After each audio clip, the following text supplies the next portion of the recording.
Two.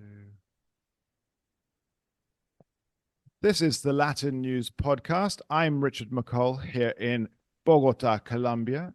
And my very special guest this week is Professor Victor Bulmer-Thomas, Honorary Professor at the Institute at the Americas at University College London, Emeritus Professor at London University. And we'll be talking all things related to Belize on this episode of the Latin News Podcast. Let me take this moment to welcome Professor Victor Bulmer-Thomas on the Latin News Podcast. Thank you.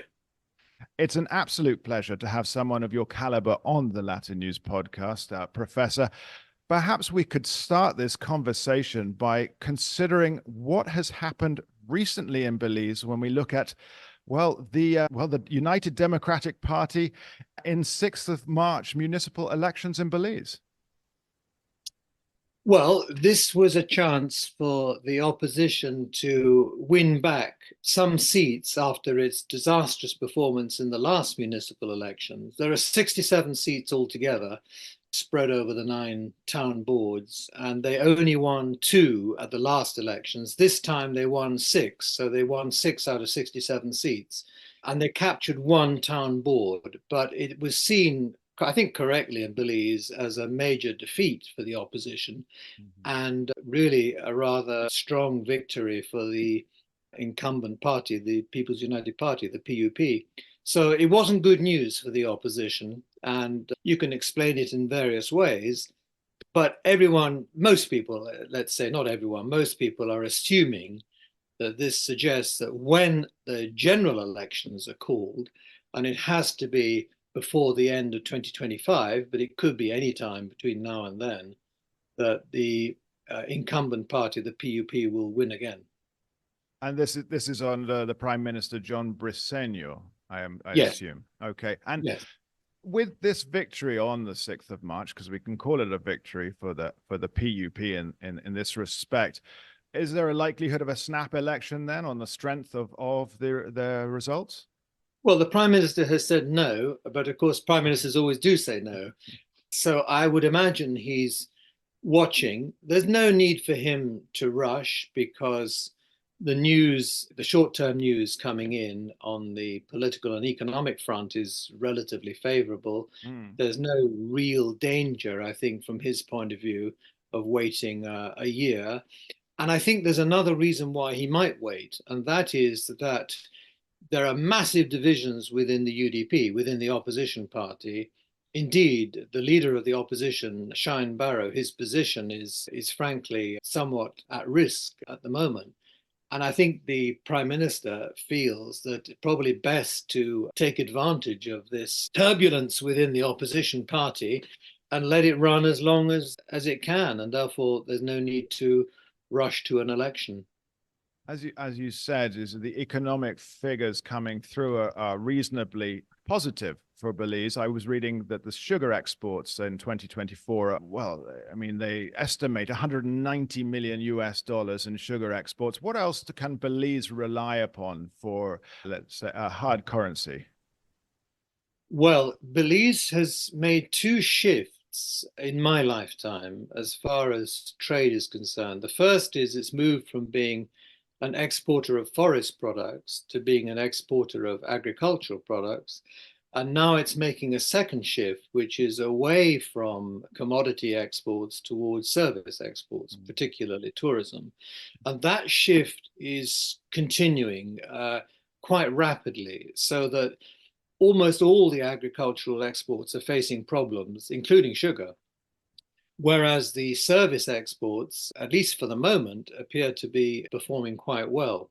So Belize, as far as the structure of its foreign trade is concerned, is beginning to look more like a typical Caribbean island than it used to, and less like a Central American republic, which is in some ways what it was more comparable with 20, 30 years ago. I mean, to what can we attribute that change then, as you say, the economics of changing, let's say, looking outwards towards the Caribbean rather than, tierra firme there in Central America? Well, that's a separate issue. It's just that the shift from commodities to services, or from goods to services, if you like. That's not really linked to its geographical position being both part of Central America and part of the Caribbean. That's a slightly different story. But the shift from goods to services is driven by two things. One is that goods exports do face deep structural problems. They're not cyclical. These are problems that relate to scale economies, the erosion of preferences, things like this.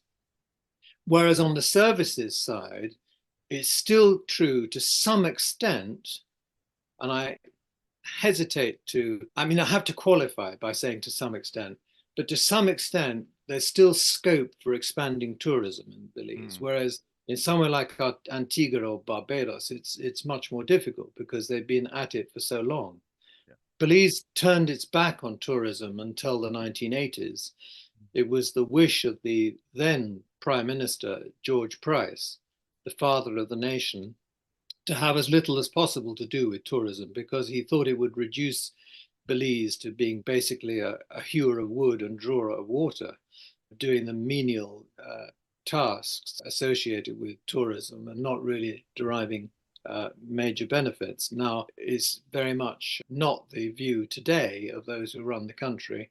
And so they still think that there is a lot of scope for expanding tourism, including cruise tourism, where at the moment there is no proper cruise port where the ships can berth. They have to be taken off the cruise ships in small tenders and brought to shore that way.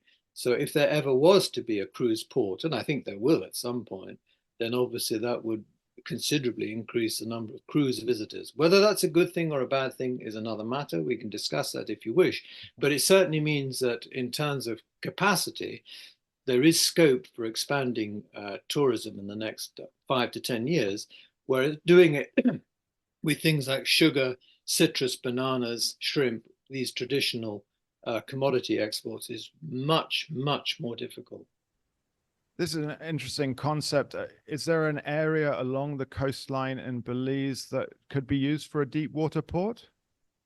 Yes, there are 3 candidates, and this is where it's got very, very messy because the government has not stated publicly which one of the 3 it would like to see succeed, even though in practice everybody knows which one it is. It's one called Portico, and it's on the mainland just south of Belize City.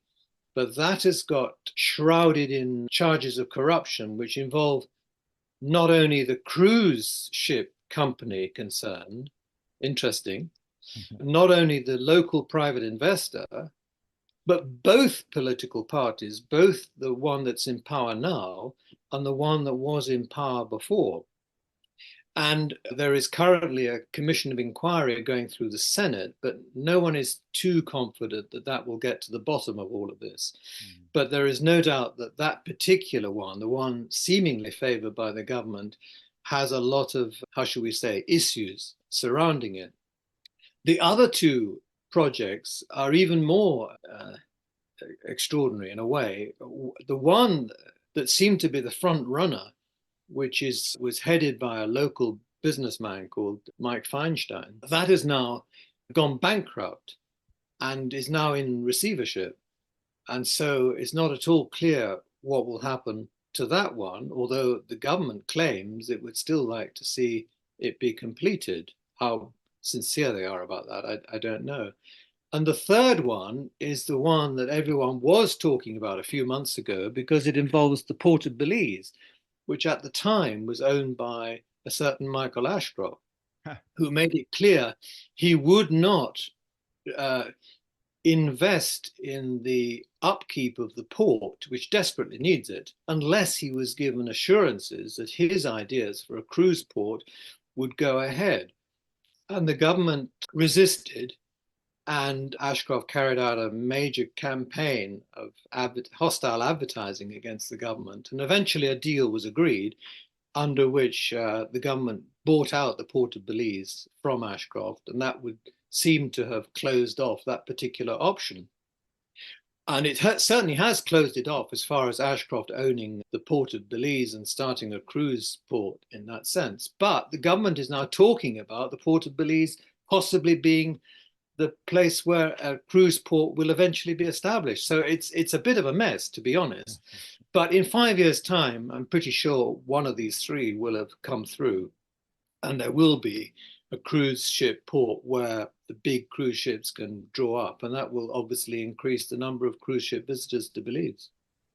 It's a fascinating issue that they're sort of fighting over the three potential places, but as you say, Portico being the probably the most probable. Would you say then, I mean, I'm thinking about this sort of as we talk, Lord Aschroft of Chichester, I mean, we know that he wanted to be Lord Aschroft of Belize.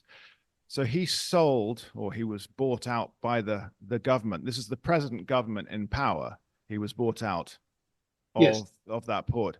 So it would, I mean, due to the sort of, let's say the hostile relations between him and the PUP, does this mean that he's automatically throwing his weight behind the UDP for the next elections? Not automatically, because Ashcroft is quite good at playing long and complicated games when it comes to both politics and business. And so I don't think there would be anything automatic about that decision. But he is furious about the settlement that he reached with the government over the transfer of the port of Belize to the Belize government, and is undoubtedly looking to settle scores in some way in the future. And perhaps part of that is the support that he gives to the leader of the opposition. But remember, he was giving that support long before this particular settlement was reached over the port of Belize. So that is not in itself a sufficient explanation of why he's now supporting the same party that the previous 15 years he was fighting. I don't want to delve too much into Lord Aschroft, but there is the ongoing scandal. It's his son's partner who is guilty of having shot and killed a police officer in Belize. Yes, she's been found guilty of manslaughter, but because she pleaded guilty, it doesn't have a custodial sentence attached to it. There was a fine attached to it. And that issue is slightly fading into the background. A lot of people remember it, of course, but it's no longer quite as prominent as it was. And the issue that remains is the question of custody of the children, because as soon as it was feasible, Ashcroft's son, Andrew, took the children out of Belize to the Turks and Caicos Islands, having been granted permission by a Belize court to do so. And this is very unusual because in Belize, as in most countries, the mother normally gets custody. And so she remains in Belize trying to fight that rather than trying to reverse the manslaughter charge. She was very lucky to get a manslaughter charge that didn't have a custodial sentence attached to it. So there's no way she's going to try and appeal that, because she'd probably end up losing very badly. So the scandal, in as much as it continues to be discussed, relates more to this question of custody. Going back to the ports very quickly, moving off the Ashcroft dynasty, going back to the ports, where's the money going to come from, the interest, the engineering know-how into putting in a port? Well, it depends which group you're talking about. I mean, the Feinstein group has run out of money, which is why they've ended up in receivership. The government says it would take another 50 million, I think. I guess that'll be Belize dollars rather than US dollars, but it's not always clear when people talk about 50 million, which they're referring to. The bigger the number, the more likely it is to be US dollars. So the fact the government can talk like that suggests that they are open to the idea of that cruise port finishing, but the government itself would not put in the money. Feinstein has ways of financing it, but he is currently in default in terms of the loan he received from a local bank, the Atlantic Bank. As for it's fronted by a Belizean called David Gegg, but it's well known that he doesn't have the money. He's a relatively wealthy man, but he doesn't have the kind of money you would need. So there are other business people associated with him, including an Indian businessman. And it's possible that the money would be coming from that. And as far as the third option is concerned, the port of Belize, well, obviously, when it was Ashcroft going to develop that, it was Ashcroft who would have financed it. Now, we don't know. So I think the financing of it is not entirely clear. But there is money around. And Yes. Remember that the cruise ship companies themselves have a strong interest in making sure that this port gets completed. And so presumably they would provide some of the money for at least one of these projects. Well, that's it. I mean, because if we say the elections in 2025 and the term, as you said, next 5 years, it will be completed. It's going to be a major policy decision. And whoever, well, as it looks like at the moment, you know, the PUP getting in, it's a major policy decision. So therefore, I mean, fundamental to Belize in this situation. I thought we could discuss a little bit, because I mean, we've discussed that, you know, the favorable economy, favorable, of course, as I said, sugar, I'm sure, obviously tourism. But I did see some statistics about the multi-dimensional nature of poverty, indirect and direct poverty in Belize. And the statistic came up as 26.4% of households are considered multi-dimensionally poor. So therefore, you know, lack of food security, healthcare, education, living standards, and employment. I mean, are the Belize's politicians focusing on this, or is it just something that we get reported in the international press? Well, no, they're very much aware of this, and it was a number put out by the Belize Statistical Institute. Of course, it's down. It's not as high a number as it was the last time such a study was carried out. So the politician would say we're heading in the right direction, but I think we need to go a bit deeper into all of this, because Belize, although it's classified for some reason as a upper middle income country, is actually a very poor country. Yes.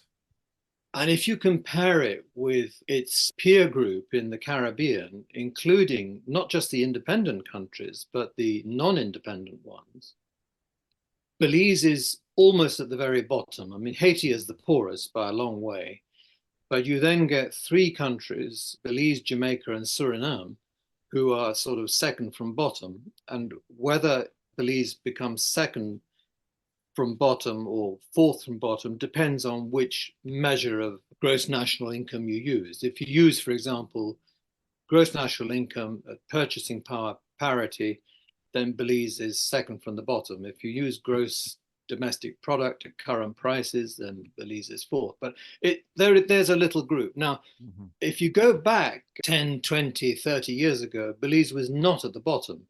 It was much higher up in terms of this peer group. So something terrible has happened in Belize in the last 10, 20, 30 years. And it would be nice to think that this short-term boost that we've seen since the end of the pandemic is laying the basis for a much higher long-term sustainable rate of growth. But unfortunately, it's not. And so we shouldn't get carried away by talk of, you know, favorable economic numbers or promising growth rates or anything like that. What we're looking at is still very much a short-term recovery. And let me give you one number that illustrates, I think, very clearly the problem. In the numbers that are reported about Belize, it's very common to refer to the growth rate of, say, gross domestic product. But it's very rare that people talk about gross domestic product per head.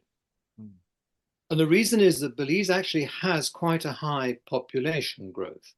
Now, how high it is, we're not quite sure, because Belize is one of those countries which receives a high rate of net migration inwards, not outwards. So this is not like a country like Barbados, which has high outward migration. This is high inward migration, net, coming mainly from the surrounding republics, but from some other countries as well. Now, if you assume that population growth is running at about 2% a year, and we'll find out on Monday when the census results for 2022 are published, then any growth rate of less than 3% a year is frankly leaving you pretty well where you were to start with. And the projections of the IMF and the World Bank or others are starting next year for a growth rate at constant prices of about 2% a year. Well, that's going to leave Belize exactly where it is in terms of income per head. So the chances of dealing with multidimensional poverty or anything like that is very, very difficult in that situation. And I'm sorry, to pour rain on the parade, but the fact is that one has to face up to the fact for the last several decades, the performance has been very, very poor. And that's not going to change in the near term. Yeah. We talked about migration, you said within. We have to talk about the region a little bit. What is the relationship right now between Belize and Guatemala under the new Arevalo presidency? Well, it's definitely helped Arevalo being in power, although it hasn't resolved all the problems. The outstanding problem is the continuing clashes on the southern border on the Saas-Dune River. But we're now getting very close to the day when the International Court of Justice gives its ruling on the boundary dispute, the territorial and maritime boundary dispute between Guatemala and also Honduras, because Honduras has joined the dispute at the ICJ because they have a claim to some of the islands off the coast of Belize, as well as Guatemala. So all will be settled, possibly this year, although I suspect that the other cases that the ICJ is involved in particular the charge of genocide against Israel, will push the settlement of this into perhaps next year, into 2025. But given that we've been waiting, what is it now, 165 years. I mean, I don't think another year, matters too much. So we're getting very close to a settlement of that. I don't see anything happening between Belize and Guatemala that would seriously rock the boat before that ICJ ruling comes. But there's no doubt that there are continuing difficulties along the border because obviously from Guatemala's point of view, it's not defined. So it's very difficult to expect Guatemala to act as if it was an internationally agreed border when they don't recognize it. That should change after the ICJ rules. And I think everyone assumes that it will rule in Belize's favor. I think even the Guatemalans accept that. So that should definitely help. So I think in 5 years' time, we probably won't be talking so much about, the difficult relationship with Guatemala, and hopefully we'll be talking about something much more positive. There is actually a partial scope agreement between Belize and Guatemala that's been in place for a number of years, and it's working quite well. So at the trade level, it's not massive, but at the trade level, things are happening, which is quite encouraging. I noticed, you talk about the skirmishes, but I noticed also that Belizean soldiers are training a contingent in Jamaica to join up with the Kenyan contingent en route to Haiti, most likely. Yes, if it happens, the Belize contingent will be very small. It's going to be about 50, I think. And that is really a gesture of solidarity by CARICOM states to a fellow CARICOM member, which is what Haiti is. Given the scale of the problems in Haiti, I'm not sure that this Kenyan mission is going to get very far. It's going to take something a bit more dramatic, I think, to help resolve Haiti's current problems. But certainly Belize will want to do its bit because it takes its membership of CARICOM seriously. Well, it's a good thing. It is important, let's say, this CARICOM solidarity, and as such, and especially a country like Belize being able to put forward some I was, as we wind this down, Professor, I was thinking about what, you were talking about the different industries, the sort of exportation of goods and its change to services. The major challenges that Belize faces, aside from obviously the main scourge of the whole region, corruption and so on, but climate change affecting tourism, of course, because we know the tourism on the Keys, deforestation of those, primary forests. And I've read awful things about the increase in gun crime. Perhaps you could go a bit deeper on each of these. Well, I can, but the one I think I'd like to focus on is the question of the environment. Yes. And the sustainability of Belize's economic model.